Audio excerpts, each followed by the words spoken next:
Huilan ialah sosok asli dari lukisan misterius yang sangat fenomenal yang berada di Hotel Tugu Malang, Jawa Timur. Ia lahir tanggal 21 Desember tahun 1889 di Semarang, Jawa Tengah.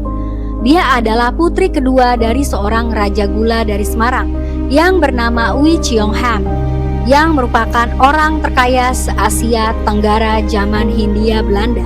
Sejak kecil kehidupannya bergelimang harta dan keinginannya selalu terpenuhi. Tetapi bukan berarti hidupnya tidak dipenuhi dengan liku-liku.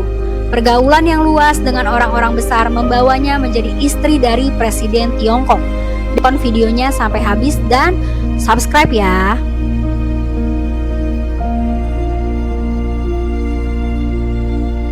Huilan ini tumbuh jadi anak yang tomboy dan dia lebih suka sama mainan anak laki-laki.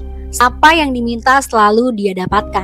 Huilan tinggal di istana ayahnya yang memiliki luas sekitar 9,2 hektar dengan 200 kamar. Fasilitas kolam renang dan kebun binatang kecil dirasakannya. Tetapi dia bukanlah anak yang sombong karena seringkali berbagi cerita dengan para pembantunya. Masa kecilnya sangatlah kesepian, lebih banyak diasuh oleh pembantu dan guru-guru pribadi dari Eropa dan Australia. Selebihnya nih, waktunya dihabiskan bermain dengan hewan peliharaannya, yaitu Mojo, seekor monyet, Mina, kanguru, dan Moni, anjing. Dirinya seringkali diajak ayahnya pergi ke tempat selir-selir atau gundik-gundik ayahnya. Hal itulah yang membuat ibunya seringkali bertengkar dengan ayahnya, hingga membuat hubungan Huilan dan ibunya tidak terlalu dekat. Alasan ayahnya memiliki banyak selir karena dapat diketahui ibunya tidak dapat memberikan anak seorang laki-laki. Itulah yang menjadi alasan ayahnya memiliki banyak sekali gundik-gundik. Salah satu hal yang menunjukkan kesepiannya ialah saat ia berulang tahun dan sudah menggelar pesta yang sangat besar dengan menyewa kelompok musik ternama dari Batavia. Hanya terlihat para pelayan, badut, dan penyanyi yang disewanya. Karakternya sangat pandai bergaul. Kefasihannya dalam berbahasa Mandarin, Inggris, Belanda, Melayu, dan Prancis membuatnya mudah diterima di kalangan bangsawan Eropa. Lalu pada tahun 1909, Huilan menikah dengan Stoker, yaitu laki-laki berdarah Inggris Irlandia yang menjadi konsuler di Semarang.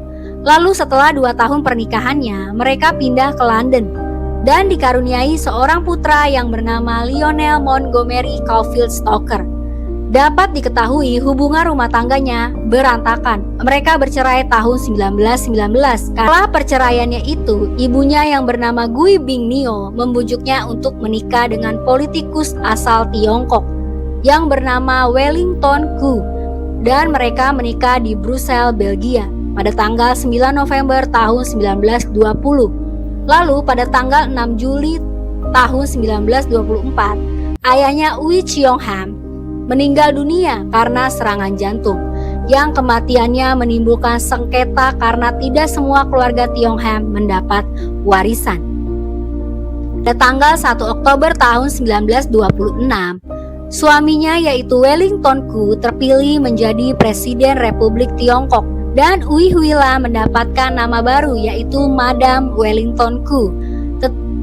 Tetapi jabatan tersebut tidak berlangsung lama. Pada tanggal 26 Juni tahun 1927, Wellington Koo melepas jabatannya dan tinggal di Shanghai, yaitu pelabuhan terbesar keempat di dunia. Walaupun sebelum kematian ayahnya, Huilan telah diberikan istana di Singapura dan di Beijing. Lalu pada tahun 1947, ibunya meninggal dunia.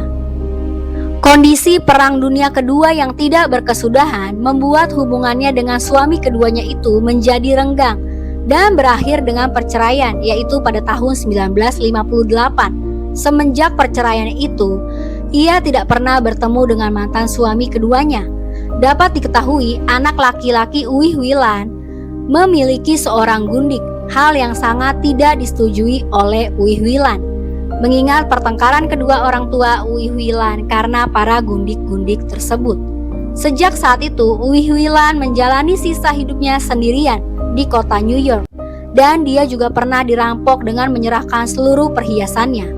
Lalu pada tahun 1980, ia mencoba berbagai macam usaha dari perkapalan, tembakau, dan sepeda, namun tidak pernah berhasil. Lalu pada tahun 1900 adalah kisah wanita di balik lukisan misterius yang ada di Hotel Tugu, Kota Malang. Kehidupan yang bergelimang harta tidak menjamin kebahagiaan. Dia tetap kesepian hingga akhir hidupnya. Bagaimana menurut kalian? Silahkan komen dan jangan lupa subscribe agar kalian mendapatkan video baru setiap harinya. Bye-bye.